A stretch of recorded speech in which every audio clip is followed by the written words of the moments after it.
Welcome everyone to our second research seminar of this academic year and this semester, for which we are privileged to have with us Dr. Yafa Shanneik from Birmingham University, to where she's been recently transferred from Chester. So all the better for us that in the coming future we'll have more and more cooperation, hopefully, and we'll benefit from her research more.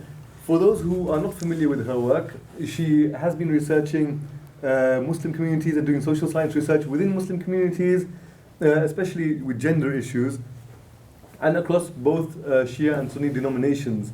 And her work, recent, or I don't know how recent it was, but her work on Ashura practices and rites and rituals amongst Shia Muslims in the UK was especially enlightening. And promisingly, we have an equally enlightening presentation from her today about Shia marriage practices in Europe and the Middle East. So without any further ado, I'm going to hand over and we can benefit from Dr. Shanneik. Thank you very much. Thank you very much for coming.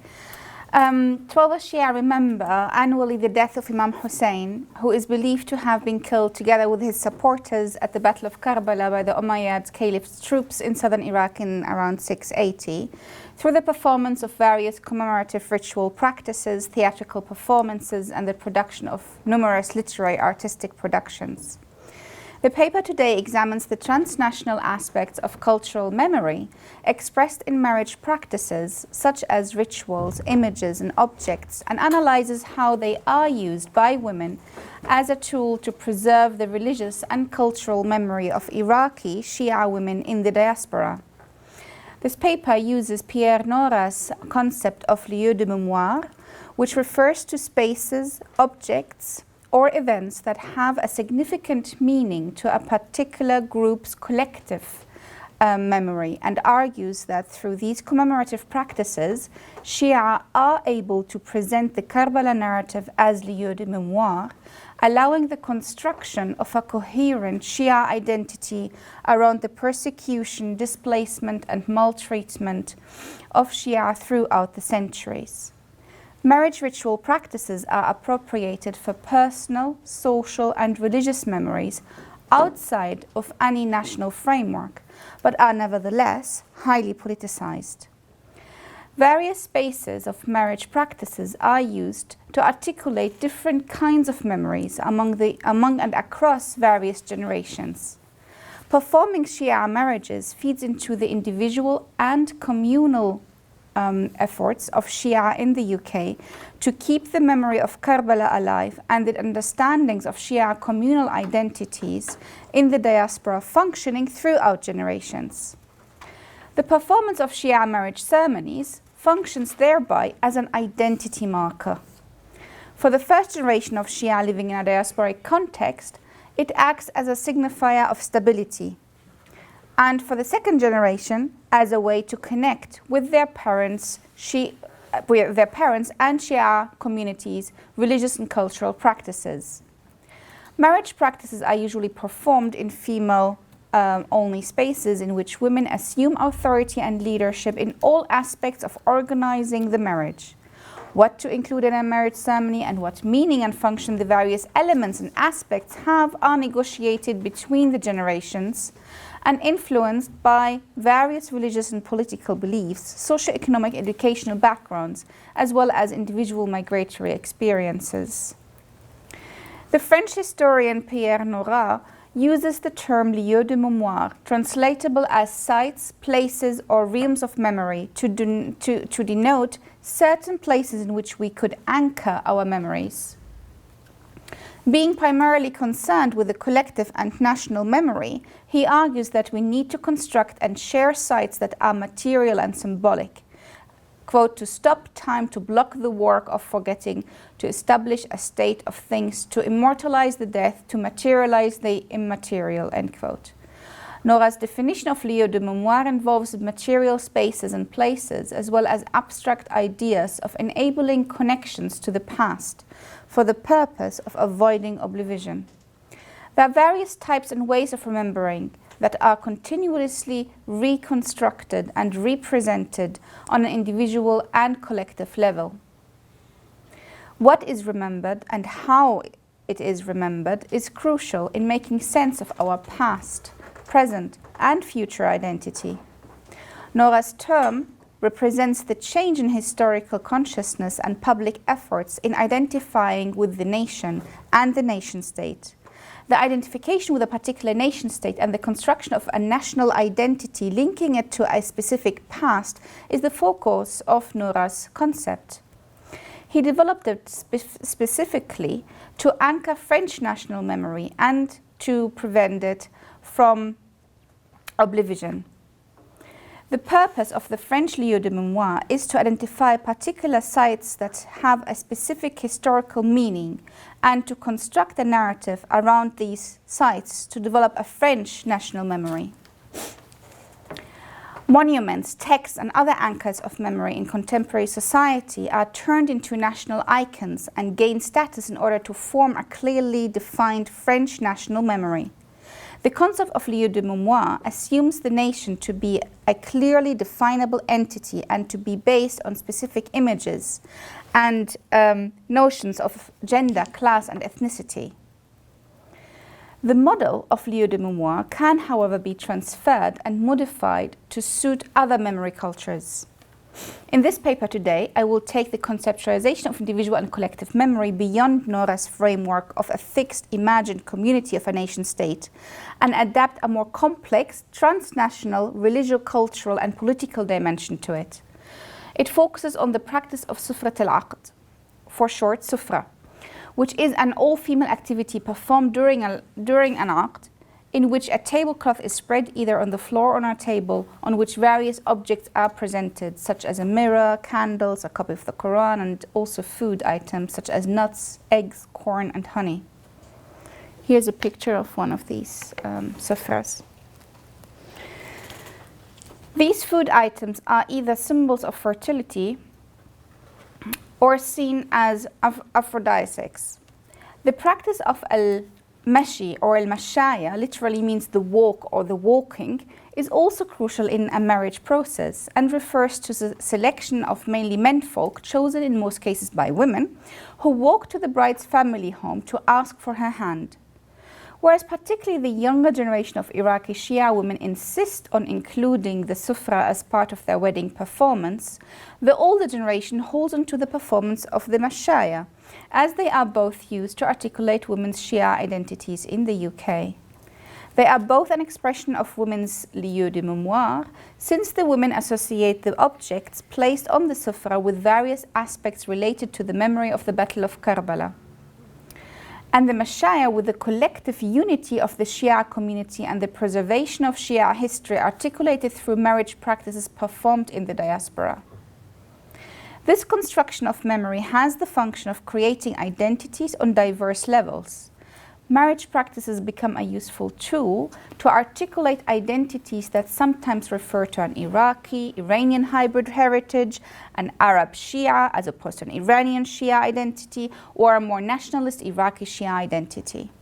Such identity constructions can also foreground its religious dimension by being collectively and individually identifiable and recognized as part of a wider transnational Shia community.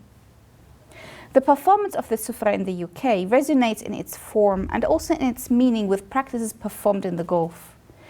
Through social media and transnational networks and ties, young women are connected transnationally, thereby confirming and challenging existing marriage practices and also building new practices, marking thereby their own Shia lieu de mémoire. One of the first generation of Iraqis in London explains, quote, "We did not have all these practices in Iraq. These young girls here started improvising with new forms of rituals they gather and put together from here and there," end quote.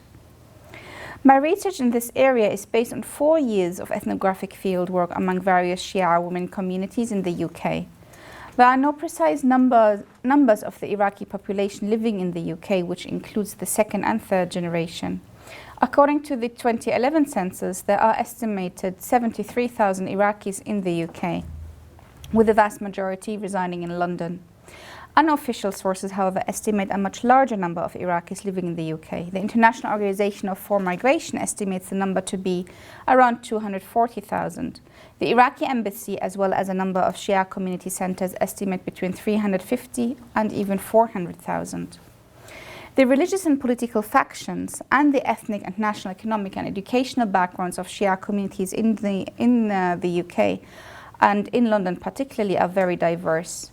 Most came to the UK during the 1980s and early 1990s. Some of the first generation of Iraqi women I interviewed were born and raised in Iraq and moved directly to the UK, but others went to the so-called transit countries such as Iran or other Gulf countries or the Netherlands or other European destinations first and then resettled to the UK.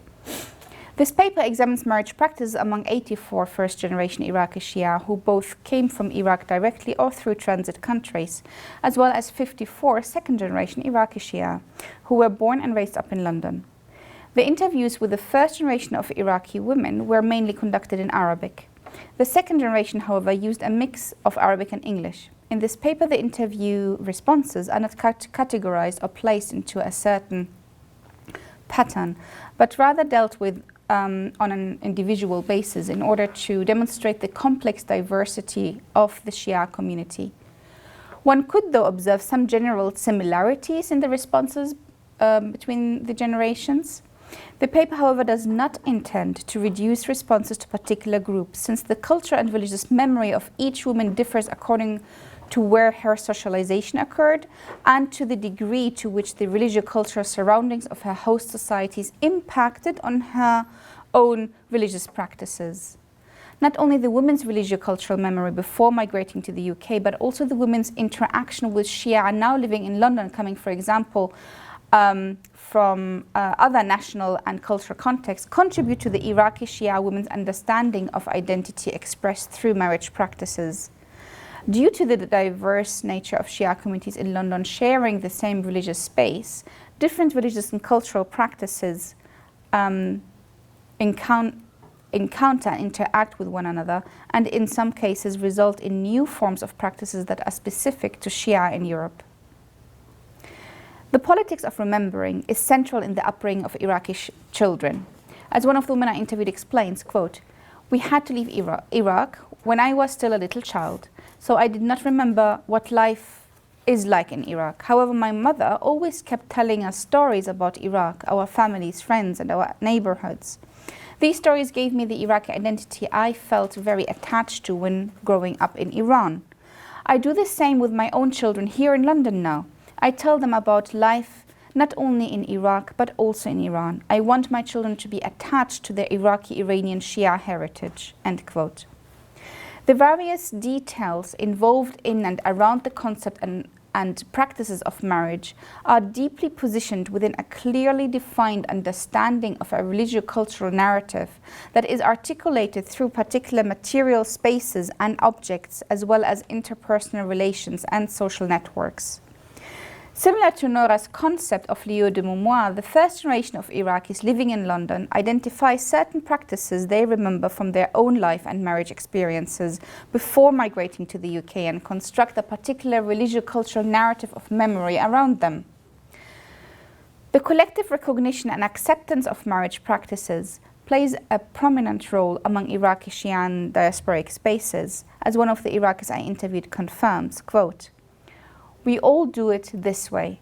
This is what we are, and this is how it should continue. It is part of being an Iraqi, and it belongs to marriage," end quote.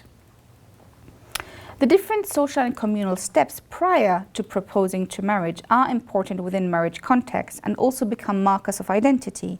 How the suited marriage partner should be found, how to propose, whom to bring along when proposing, the bridal gift or the marriage ceremony, all are constructed in a form to suit the social religious context back home, as it is remembered.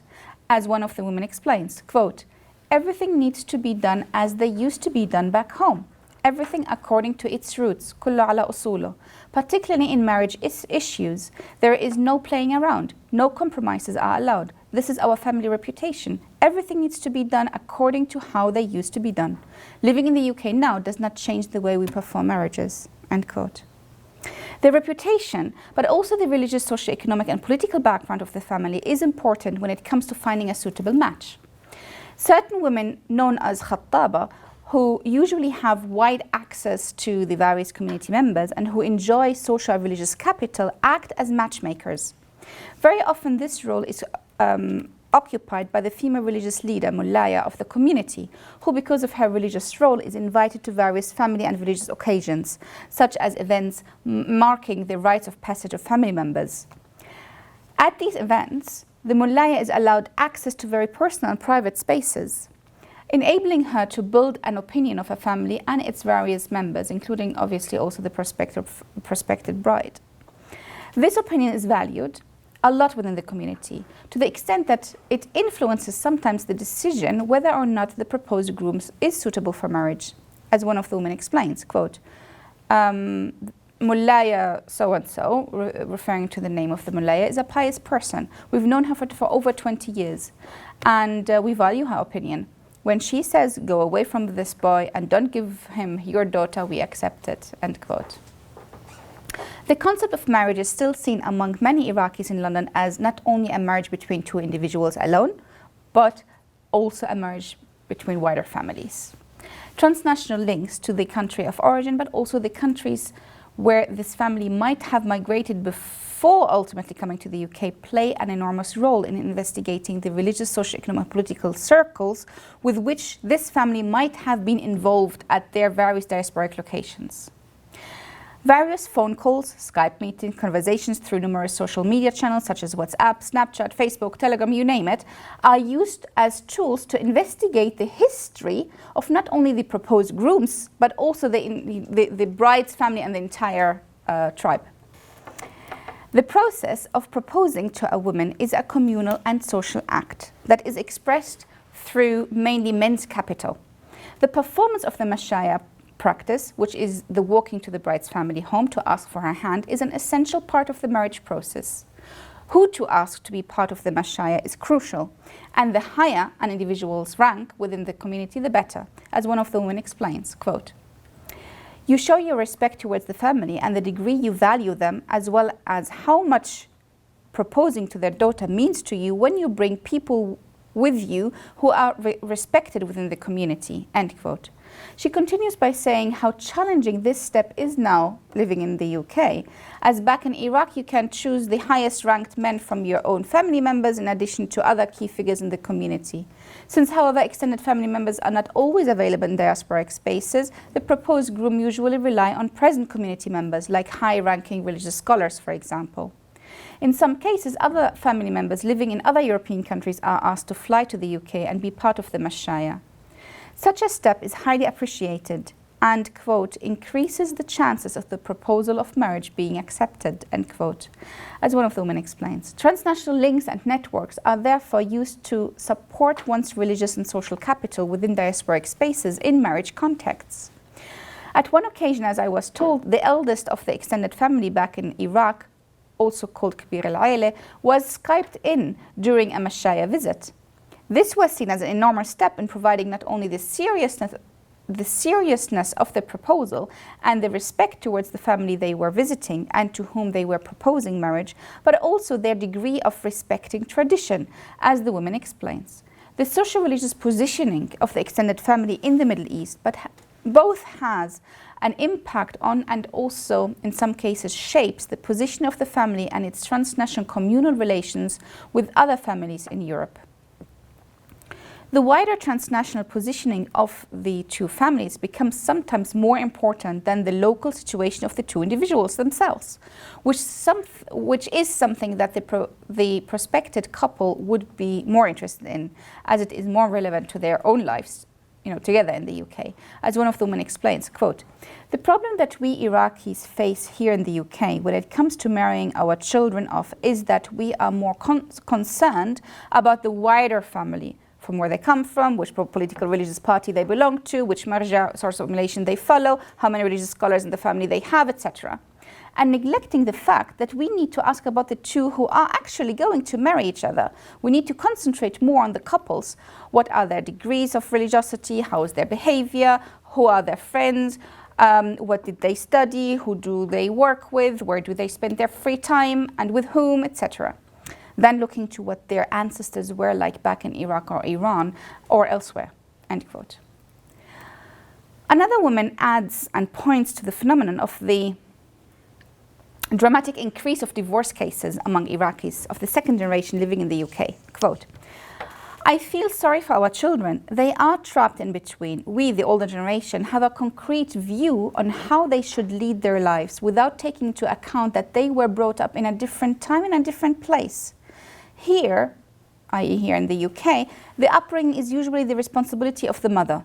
The influence of other family members, such as grandmothers, aunties, by whom we were influenced when we were children, is not present in most cases. How to respect the elders and even the way to talk to them is different among the kids who were brought up here. The main problems newlywed couples face are usually in relation to in-laws, who have concrete expectations how the relationship between them and the couple should be, end quote. The problem, however, as I heard repeatedly, lies mainly in the first generation's expectations, which were formed in a different time and place. The respect that is expected to be expressed towards the older generation should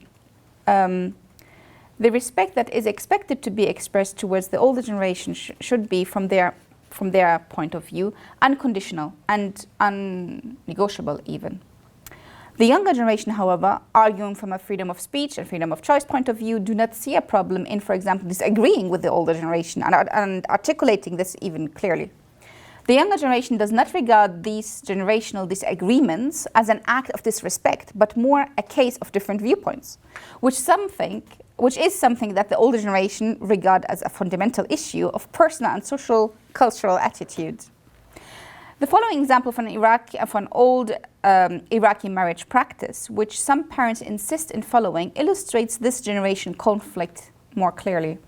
It, however, also presents how Iraqi Shia women in diasporic spaces adhere to particular marriage practices as anchors of memory, thereby constructing what Nora calls lieu de mémoire in order to articulate a, for them, clearly defined religious national identity. The fear of losing one's identity in the diaspora urges some Iraqi Shia women in London to search for anchors of memory in the hope of providing them with the feeling of stability and security. One such anchor is the aqd, signing the marriage contract. Some of the mothers and mothers-in-laws insist on the aqd being done as in the old days, as I was told in Arabic. After the aqd has been signed by the groom, the witnesses, and the bride's respectives, the groom enters the room where the bride and other female family members and guests are celebrating, as one of the women describes. Quote, traditionally in the old days, the bride wears a white nightgown. Neither the bride nor anyone in the room is allowed to have anything knotted. No hair ribbons are allowed, and the bride will have her hair down, end quote. This is an old Iraqi practice that some of the mothers performed when they were brides back in the Gulf. And you probably could also see some similarities within the Iranian context, in Bahrain, in Kuwait, in the UAE.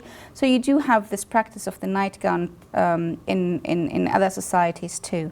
But that particular example was expressed by an Iraqi woman. It is a practice they remember from back home, which they associate with their roots, and it acts therefore as an anchor of memory, avoiding the abolition of these roots. Particularly as part of marriage practices, as the peak of the rite of passage of a woman, certain cultural signs such as the white nightgown provide stability for individuals and articulate their belonging to a particular community. Communal confirmation of the meaning of such cultural signs adds another layer to the individual's construction of not only the individual's identity but also the wider communal identity. These particular cultural signs are used as a tool to communicate a certain cultural memory that belongs to a certain group of people, which provides them with the roots and the feeling of home, which my interviewees repeatedly refer to in our conversations. These cultural signs, which some women of the first generation of Iraqis insist in using as part of their children's marriage practices, refer to a memory that goes back to their own childhood and was performed in a different geographical and societal space. These spatiotemporal social differences are not taken into consideration when it comes to contemporary diasporic marriage practices. These cultural signs are often of high importance of the women, to the women, and become part of what Nora calls lieu de mémoire and inform their transnational Shia Iraqi identity in the UK. Through these cultural signs performed during a marriage ceremony, women are able to make a connection and link to their past in order not to forget what it means to be an Iraqi Shia. As Nora argues, the purpose of lieu de mémoire, as it is to anchor our memories of a different space and time to the present and avoid the oblivion of one's roots.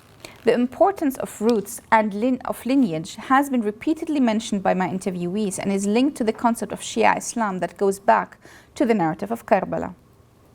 The lieu de mémoire expressed through the performance of marriage ceremonies are, however, part of women's imagined authenticity of marriage practices. As one of the second-generation Iraqi women explains, quote, "Wearing a nightgown during a marriage ceremony? How odd is this? And who does this these days? This might have been performed in the 60s, 70s back in Iraq, but certainly not in the 21st century. This is embarrassing. I cannot see myself doing that in front of everyone, in front of my mother-in-law? No way," end quote. Another young woman adds, quote, "And above all, this is not even practiced back in Iraq anymore. I haven't been to a wedding in Iraq, but my friends and relatives there sent me their pictures on WhatsApp, or I have seen them on Facebook, and no one was wearing the nightgown. I don't understand why we should here," end quote. Social media is used by the younger generation of Iraqi Shia in London to question, to a certain extent, their mother's view and ideas on marriage practices, and to negotiate new marriage practices that they want to integrate into existing ones in the UK, such as Sufrat al-Aqd. The function and symbolism of the Sufra varies according to one's degree of religiosity and belief in the ritual itself. In terms of symbolism and structure, it parallels general sacrificial rites, as there is an offering of food, an expression of intention, niyyah, a dedication to the imams and other members of the Prophet's family, and communal consumption of the food. Food and eating in a ritualized context involve meaning generated through the collective and individual translation of signs and symbols, and reflect the beliefs and values in cosmology, history, hierarchical structures, and other aspects of the religious culture. During the Sufra ritual, a religious female reciter, a mullaya, recites passages from the Quran, various prayers, pieces of poetry, recalls particular historical Shia narratives, etc. Through these prayers, poems, and sacred stories, which are recited over the meal, the food is transformed into a powerful repository of blessing, barakah. The belief in the power of food that has been consecrated is widespread in the various religious gatherings, majalis I attended in Europe and also in the Middle East. The collective consumption of food is regarded as barakah or barakat, which is transformative and can be transferred to any person who partakes in the food. Through these readings, women transform the dishes of the sufra, opening channels to others to connect to the transcendental. Through the food, not only the bride, but also the women who consume the food will be given the opportunity to establish a link to the sacred. Foods on the sufra are therefore votive dishes that have been prepared and cooked for the event of transition and connection to the transcendental.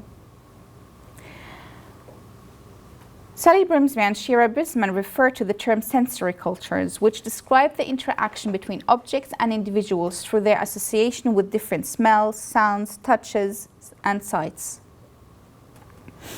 Rituals involve the utilization of a combination of senses, but it is only when some substances is ingested that all of these senses can operate together.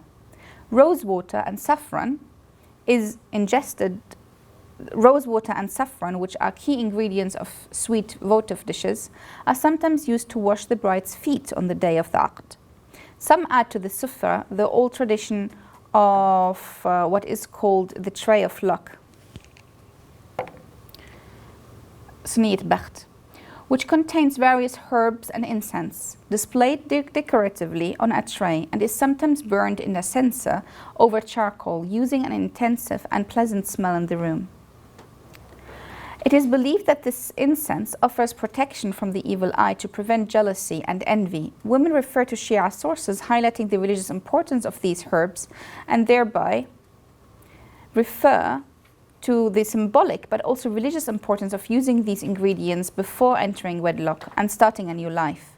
There are various ways of displaying these herbs on the tray. Some have only the function of symbolic decorations, like this one here, while some others are used because of the belief in their effect.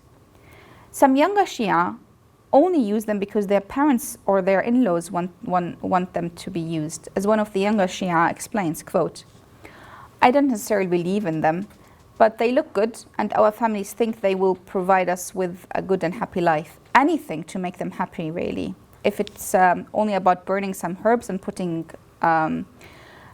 some underneath my pillow, then go for it. I'm fine," end quote. Her mother, however, thinks that these practices are important not only for protection and for a happy marriage, but also to express their roots, as she explains, quote, "I did it, my mother did it, and therefore I want my daughter to do it. This has been always part of the marriage ceremony, and this is how it should continue," end quote. The fragrant aroma spread in the room through the rose water, the saffron, the herbs, and the incense becomes a somatized experience for the other women present. As one of the women explains, quote, "Can you smell Karbala? The minute you enter the room, you can't smell Karbala," end quote. Another woman adds, quote, "I don't know if I should laugh or cry. I always have mixed feelings in such majalis," end quote. This somatized experience during a sufra, in combination with the Quranic and poetry recitations, is linked back to the Karbala narrative. The mullaya, through her readings, activates particular memories and hereby directs the congregation to a certain line of memory. The mullaya translates each object on the sufra in terms of its local, transnational, and diasporic significance in order to make it relevant to everyone in the room. By doing so, the mullaya generates a collective memory and thereby strengthens the group's general identity of being Shia outside of any nation state. Some of the women I interviewed, for example, chose sacred Shia days for the wedding ceremony, such as on the day that it is believed Sayyidah Fatima, the daughter of the Prophet Muhammad and the mother of Imam Hussein, married Imam Ali. This would be a key topic of the mullaya, for example, who would focus in the majlis on the narrative of the marriage between Sayyidah Fatima and Imam Ali, alayhim salam, emphasizing the role that Sayyidah Fatima played in securing a happy marriage with Imam Ali. Female religious authoritative figures such as Sayyidah Fatima are taken as role models and a reference point, particularly for younger Shia living in minority contexts.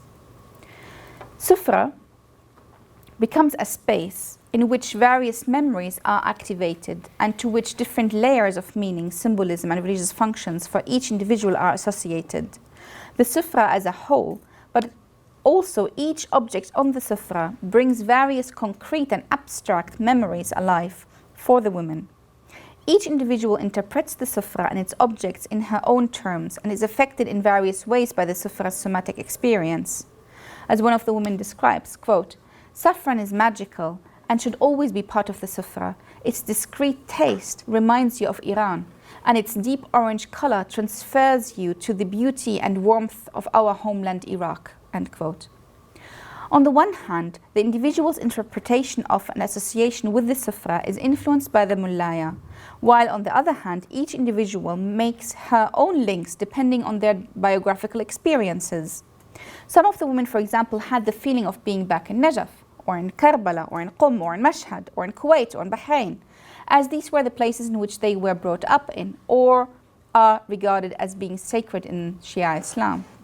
The sufra was able to transfer the women emotionally to the places they left, but also to bring these memories to the majlis back in London. In regards to the younger Shia women, the sufra brought them back to a Shia pilgrimage trip to Karbala that they performed a year or a couple of months ago. These religious memories are sometimes linked with personal memories of having met their current husbands, for example, on one of these trips to Karbala.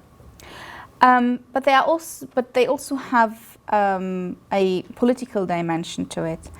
As for example, women would then remember the shrine of Sayyida Zainab, for example, in Damascus, associating it with the killing of Shia under the so-called Islamic State. As such, these triggered memories support the general narrative of the historical persecution of Shia and thereby create a link to the mythical historical events of Karbala. These different layers of memory are generated in various degrees through different objects on the Sufra, embedded within its religious votive context. The Sufra can therefore be regarded as a place as it represents a way of intersecting various places, Iraq, Iran, Kuwait, Bahrain, you name it, and ideas. The historical persecution of Shia, starting with the narrative of Karbala up to Shia present-day persecution under IS rule, as well as time, historical memories with contemporary migratory experiences. So it's really complex.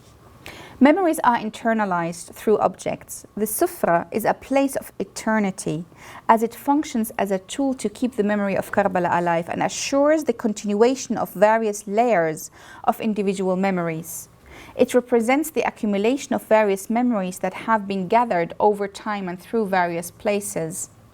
The Sufra is a tool to eternalize the memory of Karbala, which is transmitted through the temporal representation of the Sufra. The Sufra is mobile and has a beginning and an end, thus making its physical presence temporal. Through the various memories generated during a Sufra, however, the lieux de mémoire are made eternal through the distribution of votive presents and the consumption of the food from the consecrated Sufra. It becomes a form of transmission to present various memory narratives, allowing the construction of a coherent identity category within a religious festive space. The Sufra is a form of lieu de mémoire as it generates numerous layers of memories accumulated over time and from different places. During a marriage ceremony, which is regarded as an event of transnational phase, the Sufra provides security and stability through the various objects that generate particular lieu de mémoire, thereby constructing a collective Shia identity in the diaspora. The particular gendered Shia identity is highlighted through linking Shia marriage practices with historical female Shia figures. References are made to particular Shia historical figures such as Sayyida Fatima, who is the genealogical connection of the Shia Imams to the Prophet Muhammad, and her daughter Sayyida Zainab, who is remembered as the one who kept the memory of Karbala alive through the performance of religious ritual gatherings. The Mullaya in a marriage Sufra refers to such female authoritative figures who are remembered as strong and active members of society fighting for justice, urging other women in the gathering to follow their example and be ambassadors of Shia Islam in the UK and in Europe, as I heard in one of the majalis. Particularly when the marriage falls on one of the days on which these Shia female figures are remembered, the narrative of the Mullaya would be directed towards heroic female figures. The display of nuts, eggs, and corn are symbols of fecundity, renewal, and continuity. Female fecundity is represented as the female ability and therefore religious obligation to human reproduction in order to increase the number of good Shia, as the Mullaya continues. It is through giving birth and raising up good Shia children that the message of Karbala can continue, as the Mullaya highlights. Quote, "It is in your hands, in our hands as women, to carry on the message of Imam Hussein. We can let the world know for what Imam Hussein was standing for through raising up children who would serve the Shia community in Europe." End quote. Here the woman's body is used to express collective agency and a particular female ability to nurture and create life, which is relevant particularly within marriage contexts. Shia women in London preparing a marriage ceremony consciously and actively decide what to use in terms of the objects and narratives to be included as part of the marriage practice. So it's not just randomly put. One of the women who is a wedding planner in London explains, quote, "Women do not randomly decide which date the aqd is to be performed or what to put on the sufra or which mullaya to invite to lead the majlis. It all depends on the family and their background, whether from Iraq, and then the question is from Najaf or Karbala or elsewhere, or Iraqis who migrated to Iran or Kuwait before coming to Europe, whether you have a Sayyid descendant from of the Prophet Muhammad in your family, it all depends. At the end of the day, it is all politics. To get married is not the business of the bride and the groom, but the business of the whole Shia community here and back home. Even if the couple does not see it, or they do not care, their parents do. The couple, they need to understand this, and they very often do not understand it, but they do not live alone. They live within a community, and they need to respect this. Every step needs to be thought through. It takes months to organize a wedding. People from back home are very often incorporated in the wedding planning here in the UK. They even sometimes send over some objects to display on the sufra or send stones or tiles from the holy shrines. Marrying is not an easy business, end quote. Young Shia women's usage of the sufra in their wedding ceremony can be seen as their conscious orientation and declaration of belonging to a Shia heritage. The sufra is a material and symbolic tool to express their identity of being Shia and to link their present with their historical Shia past in general, and with Imam Hussein and the Karbala narrative in particular. The sufra becomes a form of lieu de mémoire for the young generation of Shia in the UK, as it connects and links them to a Shia history and provides them with a religious identity they regard as important during a rite of passage. They constantly renegotiate and reproduce their identities as Shia and what it means for them to be Shia in Europe, increasingly through material expressions, be it through the sufra in a marriage ceremony or through various other religious practices they perform during the year, in which they either commemorate or celebrate their imams and other Shia religious figures.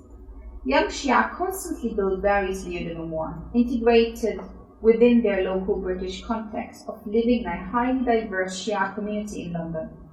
Different to the older generation of Shia, who might orient themselves within a particular nation state, following a certain marja, or being part of a specific tribe or family, the younger generation moves away from all this. And what they do, they actually move back and forth as well, and across these borders. They connect to Karbala as their lieu de mémoire, but fuse it with their local context as well. One woman of the older generation sums it up in regards to marriage practices by saying, quote, "Nowadays, Shia marriages are a mix of everything. The sufra is Iranian, the poetry is Iraqi, the dress is Indian, and the cake is English." End quote. Another woman refers to a marriage that took place this year, a few months ago, where, quote, "where the bride had an Iraqi wedding a la British style. The bride was wearing a hatimenta and looked like Kate, the Duchess of Cambridge, and this before entering Sufrat al-Aqd. This is their world. It is their reality, and we need to accept it as well." So to conclude, this paper illustrated the complex transnational religious, culture, and political dimensions of Pierre Nora's lieu de mémoire through adapting it for the first time to the study of Shia Islam. It demonstrated how particular Shia ritual practices performed by and for women, such as Sufrat al-Aqd, can be regarded as Nora's lieu de mémoire. The sufra serves as the site of memory, allowing the individual and the community in general to build a sense of a Shia historical continuity generated out of the Karbala narrative. The sufra itself, but also all the arrangements around it, such as the various objects on the sufra, the poetry recited, food consumed, the herbs burned, all are tools for the various activations of numerous memories. As Alida Asman explains, quote, "The site is all that what one seeks in it, what one knows of it, and what one relates to it," end quote. Iraqi Shia women in diasporic spaces construct an imagined authenticity of marriage practices to ensure the continuation of individual and collective memories. Whether taking the different spatio-temporal contexts into consideration or not, Iraqi Shia women very often adhere to practices they remember from their own childhood and youth, presenting them as authentic, even if they have changed or been abandoned in Iraq, in order to keep the memory of an imagined past alive.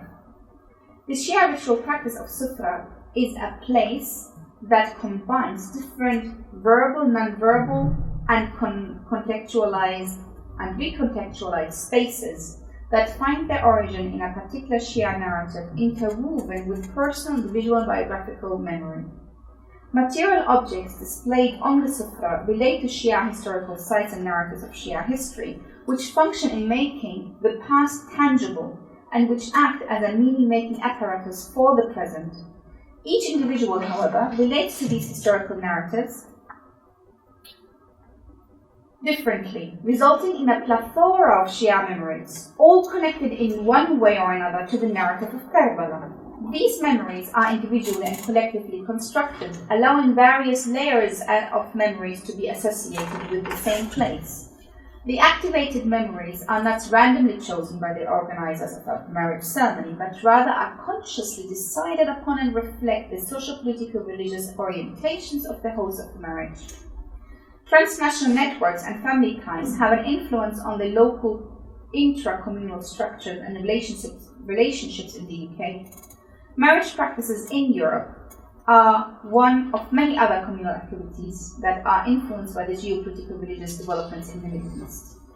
The first and second generation of Iraqi women in the UK search consciously for anchors of memory to construct a particular narrative of their past that determines and defines their present and future. These anchors of memory are individually, but also collectively constructed and reconstructed, defined and redefined, and are influenced by the past as well as current political, socio-economic and religious changes in the Middle East and in Europe.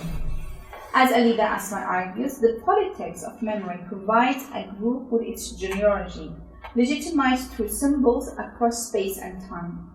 Memory pluralizes and blurs the boundaries of identity, but provides Shia women in Europe with a reference point that they articulate through material objects that act as lieu de mémoire, a Shia transnational identity.